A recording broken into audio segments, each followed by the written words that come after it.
विद्यार्थियों, आज की कक्षा में हम हमारी पाठ्य पुस्तक सेमुषि प्रथमो भाग के षष्ठ पाठ भ्रांतो बालः उसके अभ्यास प्रश्नों का अध्ययन करेंगे। तो विद्यार्थियों, आज की कक्षा में हम प्रथमतः चतुर्थ प्रश्न पर्यंतम तक जो हमारे पास प्रश्न हैं उनको हम हल करेंगे। चलिए आज की कक्षा शुरू करते हैं और प्रश्नों को हल करते हैं। देखिए विद्यार्थियों, हमारे पास जो पहला प्रश्न क्या है, एक पदेन उत्तरम लिखत, अर्थात जो उत्तर है वह हमें एक ही पद के अंदर लिखना है। हमारा उत्तर एक ही पद के अंदर होगा। देखिए किस प्रकार से कि जो पहला प्रश्न है कह तंद्रालु भवति, कौन आलसी होता है। अब हमने पाठ में जाना है कि आलसी कौन था, तो हमारा उत्तर क्या होगा, आलसी कौन था, बालः। तो हमारा उत्तर होगा एक पद के अंदर बालः, अर्थात तंद्रालु कौन था, बालः। दूसरा प्रश्न है बालकः कुत्र व्रजन्तम मधुकरम अपश्यत, बालक कहाँ पर घूमता हुआ मधुकर को देखा। तो बालक ने जो मधुकर था उसको कहाँ देखा, यह हमें उत्तर देना है। तो बालक ने मधुकर को कहाँ देखा था, उद्यान के अंदर। तो हमारा उत्तर क्या होगा, पुष्पोद्यानम, पुष्पोद्यानम। अगला प्रश्न है विद्यार्थियों, ग के मधु संग्रह व्यग्रह अवभवन, अर्थात जो कौन मधु के संग्रह में अर्थात शहद के इकट्ठा करने के अंदर व्यस्त हुए। तो कौन व्यस्त हुए थे, अर्थात कौन थे वे, तो वे थे विद्यार्थियों मधुकरः। कौन थे, मधुकरः। जो हमारी पाठ्य पुस्तक है वहाँ पर लिखा हुआ है अवभवन और हमने यहाँ पर लिख दिया है अभवन। अगला प्रश्न क्या है, चटकः कया तृणशलाकादिकम आददाति, घास का तिनका ले जाती है। अर्थात जो चिड़िया थी वह किससे घास का तिनका ले जाती है। अब हमने पाठ में देखा है कि चिड़िया किससे घास का तिनका ले जा रही थी, चोंच से। तो उत्तर क्या होगा, चंचवा। हमने उत्तर लिख दिया है चंचवा। अगला प्रश्न क्या है, अगला प्रश्न है चटकः कस्य शाखायाम नीडम रचयति, जो चिड़िया थी वह किसकी शाखा पर घोंसला बनाती है। तो हमने देखा था कि हमारी जो कथा थी उस कथा के अंदर वह वटवृक्ष पर घोंसला बनाती है। तो वटद्रुमस्य हमारा उत्तर होगा। बालकः कीदृशम श्वानम पश्यति, बालक ने किस प्रकार के श्वान को देखता है अथवा बालक किस प्रकार के श्वान को देखता है, पलायमानम, पलायन करते हुए श्वान को वह देखता है। तो हमारा उत्तर क्या होगा, पलायमानम। श्वानम कीदृशे दिवसे प्रयटसि, जो श्वान था वह किस प्रकार के दिनों में भ्रमण कर रहा था। तो हमें पता था कि वह गर्मी के दिनों में भ्रमण कर रहा था। तो हमारा उत्तर क्या होगा, निधाग दिवसे, अर्थात गर्मी के दिनों में। अब हमारा जो अगला प्रश्न है विद्यार्थियों वह क्या है, देखिए अधोलिखितानाम प्रश्नानाम उत्तराणि संस्कृत भाषया लिखत, अधोलिखित प्रश्नों के उत्तर संस्कृत भाषा में लिखो। बालः कदा क्रीडितुम अगच्छत, बालक कब खेलने के लिए गया। तो बालक कब खेलने के लिए गया, बालः पाठशाला गमन वेलायाम क्रीडितुम अगच्छत, बालक पाठशाला जाने के समय में खेलने के लिए गया। इस प्रकार से हमारा उत्तर है जो पूर्ण वाक्य के अंदर है, अर्थात हमें यहाँ पर पूर्ण वाक्य के अंदर ही उत्तर देना है। बालस्य मित्राणि किमर्थम त्वरमाणः अभवन, जो बालक के मित्र थे वह किस लिए, किमर्थम किस लिए, त्वरमाणः अभवन शीघ्रता पूर्वक कर रहे थे, अर्थात उन्हें किस प्रकार की शीघ्रता थी बालकों को। तो बालकस्य मित्राणि, बालकस्य नहीं विद्यार्थियों, क्या है, बालस्य मित्राणि पूर्व दिन पाठान स्मृत्वा विद्यालय गमनाय त्वरमाणः अभवन। बालस्य अथवा बालकस्य दोनों का अर्थ एक ही होगा। बालक के मित्राणि, मित्र पूर्व दिन के जो पाठ थे, पहले के दिन के जो पाठ थे उनको याद करके विद्यालय जाने के लिए शीघ्रता को प्राप्त हुए, अर्थात शीघ्रता कर रहे थे। अगला प्रश्न हमारे पास क्या है, मधुकरः बालकस्य आह्वानम केन कारणेन तिरस्कृतवान, जो मधुकर है अर्थात जो भंवरा था वह बालक के आह्वान को किस कारण से तिरस्कृत करता है, अर्थात जो मधुकर था वह किस कारण से उसको तिरस्कृत करता है।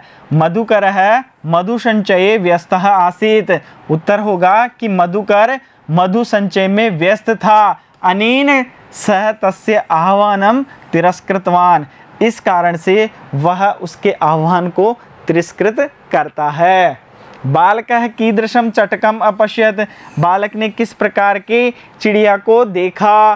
तो उत्तर क्या था, बालकः तृणशलाकादिकम आददानम चटकम अपश्यत, बालक घास का तिनका ले जाती हुई चिड़िया को देखा। तो बालक ने किस प्रकार की चिड़िया को देखा था, जो घास का तिनका ले जा रही थी। हमारा अगला प्रश्न क्या है, बालकः चटकाय क्रीडनार्थम कीदृशम लोभम दत्तवान, बालक चिड़िया को खेलने के लिए किस प्रकार का लोभ देता है। तो बालकः लोभम ददन उवाच, बालक लोभ देता हुआ कहता है, त्यज शुष्कम तृणम, जो शुष्क तृण है, जो घास का तिनका है, सूखा घास का तिनका है, उसको त्यागो। स्वाधूनि भक्ष्य कवलानि ते दास्यामि, स्वादिष्ट भोजनों के व्यंजन मैं तुम्हें दूंगा, अर्थात स्वादिष्ट व्यंजनों की जो कोर है, स्वादिष्ट व्यंजनों की जो कोर है वह मैं तुम्हें दूंगा। खिन्नः बालकः स्वानम किम अकथयत, खिन्न बालक अर्थात दुखी बालक कुत्ते से क्या कहा। तो जो बालक दुखी था वह दुखी बालक कुत्ते से क्या कहता है विद्यार्थियों, देखो खिन्नः बालकः कथयत, जो खिन्न बालक था वह कहता है, रे मनुष्याणाम मित्र, अरे मनुष्यों के मित्र, किम पर्यटसी अस्मिन निधाग दिवसे, क्यों घूम रहे हो इन गर्मी के दिनों में। इदम प्रच्छाय शीतलम तरुमूलम आश्रयस्व, इस छायादार और शीतल पेड़ के नीचे आश्रय प्राप्त करो। अहमपि क्रीड़ा सहायम त्वामेवानुरूपम पश्यामीति, मैं भी तुम्हारे ही जैसे क्रीड़ा की सहायता के लिए अर्थात खेलने के लिए मित्र ढूंढ रहा था, अर्थात देख रहा था तुम्हारे ही अनुरूप। इस प्रकार से इसका उत्तर होता है। अगला क्या है, भग्न मनोरथ है, अर्थात ऐसा मनोरथ जो टूटा हुआ है, ऐसा बालक बाल है, किम अचिंतयत, क्या विचार करता है। टूटा हुआ मनोरथ वाला बालक क्या विचार करता है कि भग्न मनोरथ है बाल अचिंतयत, जो टूटे हुए मनोरथ वाला बालक है वह विचार करता है, जगति सर्वे निज निज कार्ये व्यस्तः, अर्थात इस जगत में जो सभी लोग हैं वह अपने अपने कार्यों में व्यस्त हैं। अहम इवन न को अपि वृथा कालक्षेपम नयति, मेरी तरह कोई भी व्यर्थ में अपने समय को नहीं नष्ट करता है। अहम अपि स्वोचितम करोमि, मैं भी अपने उचित करूँगा, अर्थात मैं भी अपना कार्य व्यर्थ नहीं करूँगा, अर्थात समय का सदुपयोग करूँगा और समयोचित करूँगा। इस प्रकार से बालक विचार करता है। अगला प्रश्न क्या है विद्यार्थियों, निम्नलिखितस्य श्लोकस्य भावार्थम हिंदी भाषया आंग्ल भाषया वा लिखत। निम्नलिखितस्य श्लोकस्य, नीचे लिखे गए श्लोक का भावार्थ हिंदी भाषया आंग्ल भाषया वा लिखत, हिंदी भाषा अथवा आंग्ल भाषा में लिखो।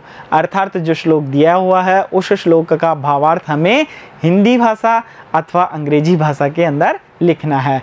देखिए, यो माम पुत्र प्रीत्या पोषयति स्वामिनो गृहे तस्य रक्षा नियोग करणात् न मया भ्रष्टव्यम ईषद अपि।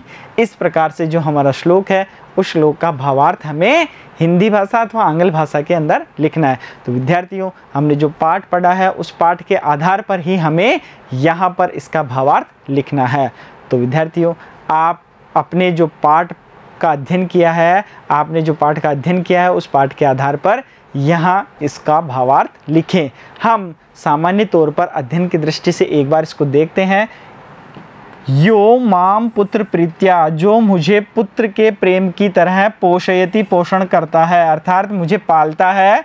स्वामिनो गृहे तस्य, उस स्वामी के घर में रक्षा नियोग करणात्, अर्थात रक्षा के लिए नियुक्त किया गया। मया भ्रष्टव्यम ईषदपि, न मेरे द्वारा लेश मात्र भी अर्थात थोड़ा सा भी भ्रष्ट नहीं होऊंगा, अर्थात मैं उस कार्य से विचलित नहीं होऊंगा। इस प्रकार से यह कह रहा है। देखिए, इसका हम एक बार अध्ययन कर लेते हैं और आप अपनी अभ्यास पुस्तिका में अपने विचारों के अनुसार इसका भावार्थ लिखें। जो मेरा पालन पोषण पुत्र की तरह करता है उस स्वामी के घर में रक्षा कार्य से मुझे थोड़ा सा भी भटकना नहीं चाहिए। ये जो हमारा श्लोक था, मूल श्लोक था, उस श्लोक का भावार्थ हमने लिखा है, लेकिन वास्तव में उस श्लोक से क्या भावार्थ निकलता है वह भी देखते हैं। अर्थात नियत कर्म व कर्तव्य का परिपालन यथोचित समयोनुसार, समयोनुसार से समयानुसार,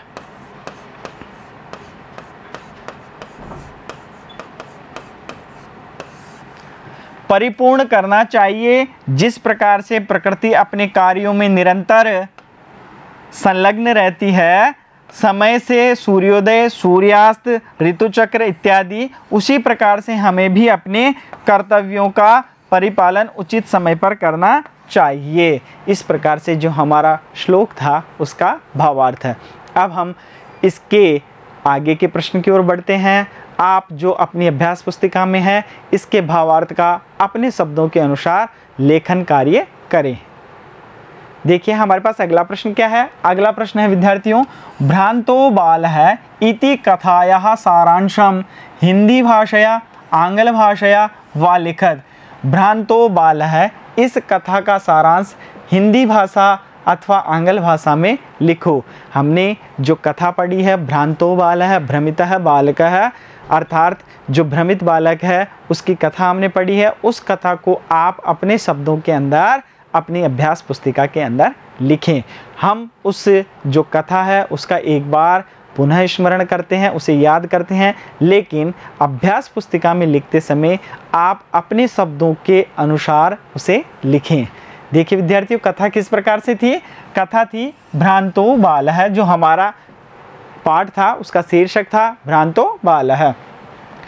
एक भ्रमित, पथ से विचलित बालक जो विद्या अध्ययन का परित्याग कर खेलने के प्रति उत्साहित रहता है और अपने क्रीड़ा हेतु सहयोगियों का आह्वान करता है। सर्वप्रथम वह भंवरे को अपने क्रीड़ा साथी के रूप में आमंत्रित करता है, परंतु वह मधु शहद इकट्ठा करने में तत्पर होने के कारण मना कर देता है। तदुपरांत शिशु चिड़ा जो कि घोंसला बनाने में संलग्न था। अर्थात यहाँ तक की कथा में हमने समझा कि एक बालक था, वह बालक विद्या अध्ययन की अपेक्षा खेलने में ज़्यादा रुचि रखता था। इस कारण वह विद्यालय न जाकर कहाँ चला जाता है, पुष्पोद्यान के अंदर। अब पुष्पोद्यान के अंदर जो उसके सहपाठी थे वह तो विद्यालय के लिए निकल गए, अर्थात अध्ययन के लिए निकल गए। अब उसके साथ खेलने वाला कोई नहीं था, इसलिए वह उद्यान में जो पशु पक्षी हैं उनका आह्वान करता है खेलने के लिए। सर्वप्रथम वह भंवरे को आमंत्रित करता है, लेकिन वह भी मना कर देता है। फिर वह शिशु चिड़ा जो चिड़िया थी उसको आमंत्रित करता है। अब वह क्या कहती है कि वह भी यही कहती है कि मैं तो घोंसला बनाने में व्यस्त हूँ, अतः मैं तुम्हारे साथ नहीं खेलूंगी। अब आगे क्या होता है देखिए विद्यार्थियों, उसके साथ खेलने से मना कर देता है। अंततोगत्वा भ्रमणशील श्वान पर उसकी दृष्टि पड़ती है, परंतु अपने कर्तव्य का बोध करवाकर वह भी अपनी व्यस्तता को प्रकट करता है। बालक विचार करता है कि मेरे अतिरिक्त सभी अपने अपने कार्यों में संलग्न हैं, अतः इस विचार को अपने मन में स्थापित कर निश्चय करता है कि अब वह समय व्यर्थ गंवाना छोड़कर अपने कार्यों में तत्पर रहेगा। अब बालक अंततोगत्वा विचार कर ही लेता है कि जो सभी प्राणी हैं वह सब अपने अपने कार्यों में व्यस्त होते हैं, मैं ही अपने समय को व्यर्थ गंवाता हूँ, अतः मुझे भी अपना समय व्यर्थ नहीं गंवाना है। अब जो मेरा समय है वह एक अच्छे कार्यों के लिए मैं करूँगा।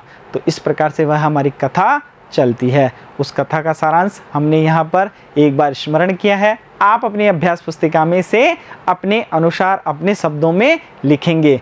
तो विद्यार्थियों, आज की कक्षा में हमने जो प्रश्न हल किए हैं वह प्रश्न आपको समझ में आ रहे होंगे, आप उन्हें याद कर रहे होंगे, स्मरण कर रहे होंगे। विद्यार्थियों, शेष बचे हुए जो प्रश्न हैं उन्हें हम आगे की कक्षा में पढ़ेंगे। तो विद्यार्थियों, शेष बचे हुए प्रश्नों के लिए हम मिलते हैं आगे की कक्षा में। तब तक के लिए धन्यवाद।